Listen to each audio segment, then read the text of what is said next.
وجدان المواطن بيجي من التفاصيل اللي شبه كده، من روايح الاكل، من سماع مزيكا، من تفاصيل البيوت، من ريحه البيوت، ده كله تكوين الوجدان. انا عايزه اقول لك على حاجه، اتفضلي. ان اي حد بيجي من غزه في ريحه معينه بتكون جايه معاه، ريحه غزه.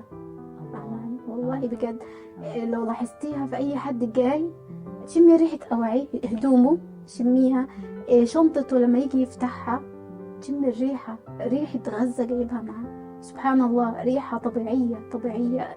مش عارفه الصراحه، حتى انا لما رجعت ريحة هدومي وريحة شنطتي وريحتي أنا، ريحة غزة لسه موجودة، اللي هي ريحه الارض، ريحه المحاصيل، ريحه ايه يعني؟ تعرفي توصفي الريحه؟ يعني ريحه ساعات ممكن تتفكك كده، تقدري؟ هقولك، شفتي انت بتوع العطور طبعا. لما يركبوا لك عطر وعواحي، ممكن ازازه يحطوا لك فيها اكتر من نوع، 15 انواع.